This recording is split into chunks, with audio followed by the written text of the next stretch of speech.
Good evening.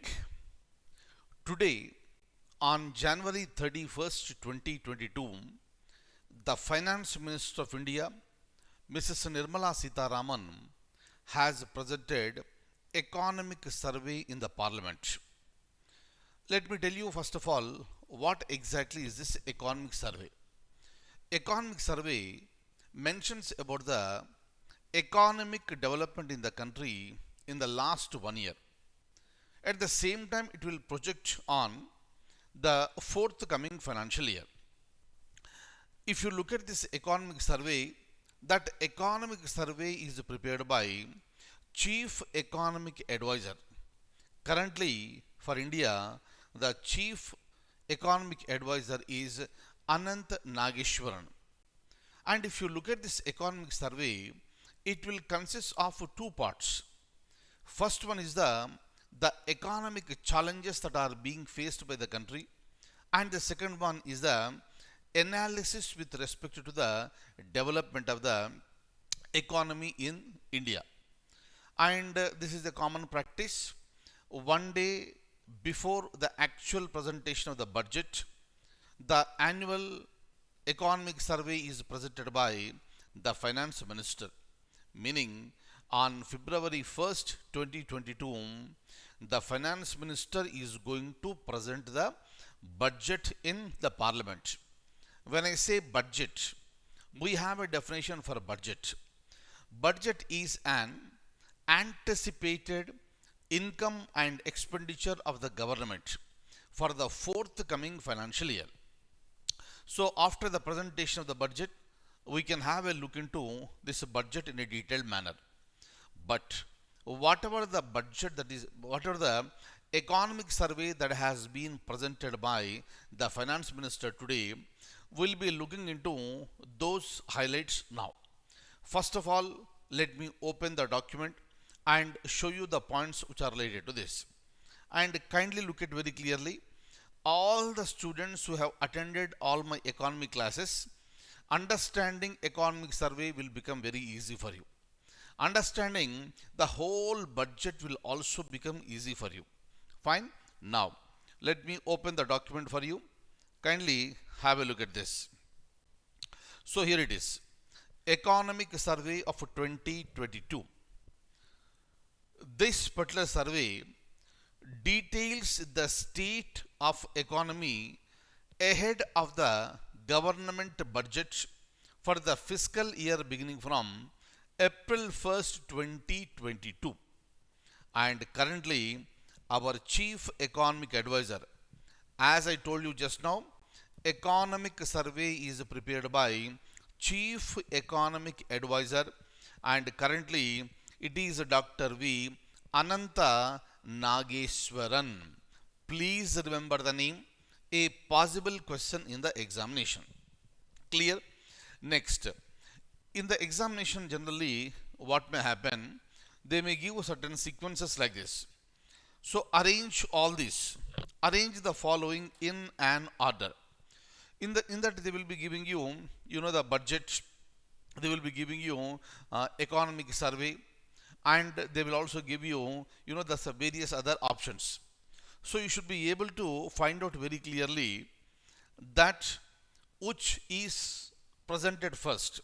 Kindly remember, it is the economic survey that is presented first, and later the budget comes into the picture. In budget, we have various, stages in the presentation of the budget, various stages in the enactment of the budget, which I have already explained to you during our classes. But once this budget is presented, we'll also look at the highlights of this particular budget. So today, let's focus only on the economic survey that has been presented by Srimati Nirmala Sitharaman. Look at this. When you look at the economic survey, this is an annual report card, meaning this is presented every year. But please remember, this is presented before the presentation of the budget. This is the annual report card of economy, which is presented a day before the budget. and examines the performance of each and every sector and then suggests the future moves. So obviously what happened? What all happened all this year? In this 1 year, it will concentrate on each and every sector and how to improve this in the next financial year, that will be suggested in the economic survey. The economic survey was de-linked from the budget in the year 1964, meaning up to the year 1964, economic survey and budget are presented together. They were presented together, but that was de-linked from the budget in the year 1964. And economic survey is unveiled in advance in order to provide a context of the later. Now, if you look at this economic survey, you can see two parts in this. First one includes the economic challenges the country is facing, and the second one is the analysis of the year gone by. Very important. I want you to look at this particular point very clearly and closely. How many parts are there in economic survey? Two. What is the first one? It includes the economic challenges the country is facing. What is the second one? Analysis of the year gone by. Right? Now, if you go further, the economic survey reviews economic development in India over the past financial year by analyzing and providing detailed statistical data of all the sectors. Look at very closely. When I say all the sectors, it is including industrial, agriculture, industrial production, employment, prices, exports, among others. So all the sectors are coming into the picture. And this particular survey helps in giving a better understand of the budget by comprehending country's priority for the next financial year and what sectors would need more emphasis. That is the reason why anyways we read the budget.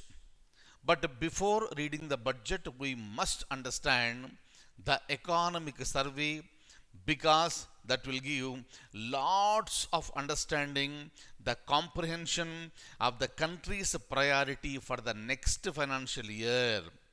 And it also mentions about what sectors would need more emphasis. Now the point I told you already. Who prepares the survey? Economic survey is prepared by economic division.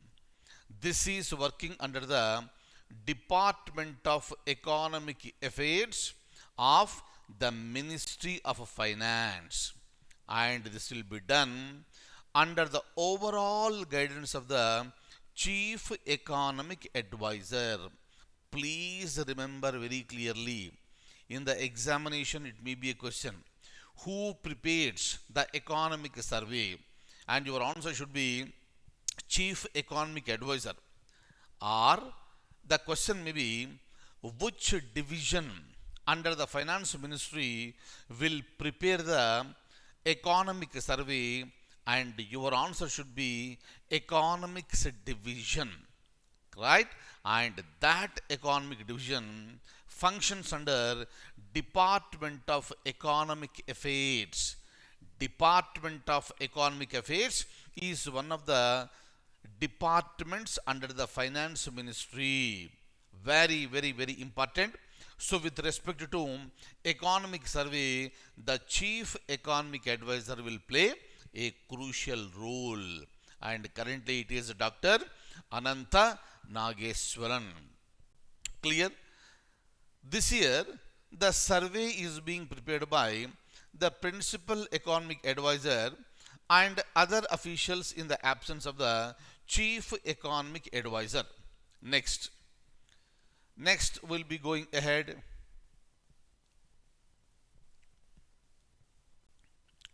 when it comes to the highlights of economic survey. Look at this. One very important thing is that the finance minister said that India's GDP to grow by 9.2% this year, in line with the recent official estimates, 8% to 8.5% in 2022 and 2023. Please look at the year very carefully. That is the forthcoming financial year, meaning according to this survey, India's GDP to grow by 9.2%.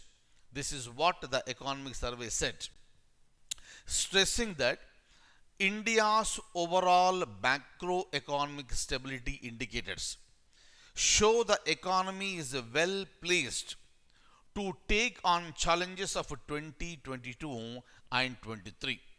Kindly remember very clearly, currently entire world is going through a very tough period because of the pandemic.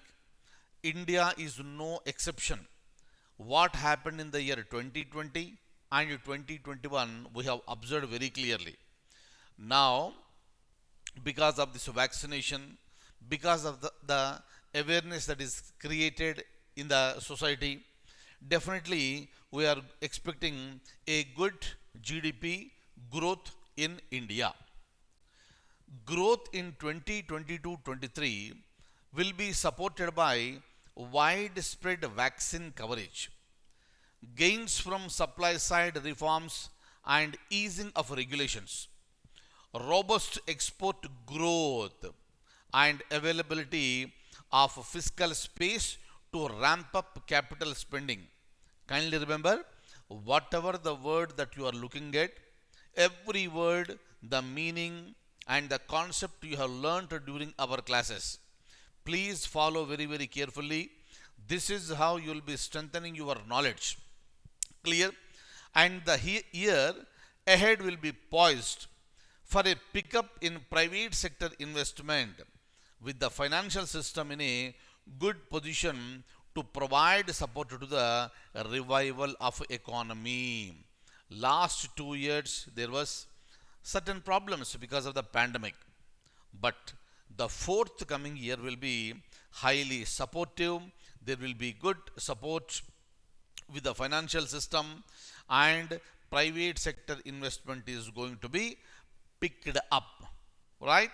Next we'll be going ahead, we'll be looking at other points. The surveys 8% to 8.5% GDP growth estimate for the coming year is based on the assumption that there will be no further debilitating pandemic related economic disruption. We have seen in 2020 and 2021, because of the pandemic, there was a collapse in economy of various countries in the world. But this time, this year, the survey is very clear that it is not going to be affected badly, right? And the economic disruption is not going to happen. And we are also expecting the monsoons will be normal. Withdrawal of global liquidity by major central banks will be broadly orderly. Oil prices will change in the range of US dollars 70 to 75 US dollars, right? And global supply chain disruption will steadily ease over the course of the year, meaning the survey is optimistic. It is looking at the things very clearly that there is going to be a good development with respect to Indian economy is concerned. What are all the issues that were seen in the last 2 years? They are going to be reduced. And when it comes to inflation, the inflation has reappeared as a global issue in both advanced and emerging economies. Right? If you observe very clearly, you know, while reading the newspapers, you might have come across that inflation many times. This particular issue is not just there only with India, but even the advanced economies and also emerging economies like India all got affected, right? And all this is because of the elevation in global energy prices. And the survey acknowledges the risks that have emerged at the time it was being written, such as a new COVID 19 with Omicron variant, which is sweeping across the world, right? For example, when this Omicron has started in, this South Africa, when entire Europe is facing the problem, many people in India also thought that there will be unavoidable lockdown in India also. But very beautifully, the governments have managed by creating awareness, by increasing the vaccination, and people also followed the social distance, and other norms, and with respect to hospitalization, the number was so low. That is the reason why there is a less pressure. So meaning there was no shutdown in India. It also highlighted that India's macroeconomic stability indicators on external front, fiscal front as well as financial sector, health and inflation are well placed to take on the challenges in 2022 and 2023, meaning for the forthcoming financial year 22 and 23, economic survey is highly optimistic, right? And the survey also said that India, which was considered to be a part of a fragile five, right? Fragile five. Now we are no more in the fragile five, and India is the fourth largest forex service. Very important. But what do you mean by fragile five? Fragile five countries in which India was also a part. That is a group of five countries which depend more on foreign investments. Clear? Meaning, whenever there is a reduction in the foreign investment, obviously the country's economy will be disturbed. That was the opinion on India's economy at the time. Hence, India was included in the five countries which are called fragile five. But India said very clearly now, we are not into that one, and we are the fourth largest forex reserve. Very important. Now, let's still go ahead. Right? If you look at this one clearly, fragile five is a group of countries that rely heavily on foreign investment for growth. The group that makes up fragile five has shifted over time, but they all have certain traits in common. Clear? And this is relatively a new term in the global market. It was coined in the year 2013 by the financial analyst at Morgan Stanley to refer to a group of emerging market economies that depend a great deal on foreign investment to finance their growth. Very important. In the examination, it may be a question, what is fragile five, right? In which year this particular term was coined in global markets, and who coined this particular word? That is important. Is that okay? So with respect to India's investment to GDP, right, it hit 29.6% in 21 and 22, the highest level in 7 years.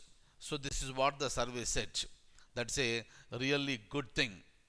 Attributing this capital formation to the government's policy thrust on quickening the virtuous cycle of growth via capex and infrastructure spending has increased the capital formation in the economy. Very important one. While private investment recovery is still at a nascent stage, there are many signals which indicates that India is poised for stronger investment. Every point is optimistic, every point is positive, right? And it is going to be a good year for India. Look at this, Atmanirbhar Bharat. Atmanirbhar Bharat approach marks a return to old school protectionism. The survey said the focus on economic resilience is a pragmatic recognition of vagaries of international supply chains, right? And the survey also called for improving productivity of a small marginal farmers through small holding farm technologies, crop diversification towards oil seeds, pulses and horticulture needs to be given to the priority. This is what the survey said. Very, very, very, very important one. And all of you who have attended my economy classes, every word must be very, very clear to you now. Hopefully, you have followed these points very clearly and closely. And once the budget is presented, we'll have the discussion on the budget also. But please remember, each and every point that is related to economic survey, especially the basics what I told you, these points you must remember very, very clearly. And it may be a question, right? Who prepares this economic survey, right? Which division, and who is the current chief economic advisor? What do you mean by fragile five? Out of this, anything may be a question in the examination. Fine. So thank you so much, and I'll see you in the next session.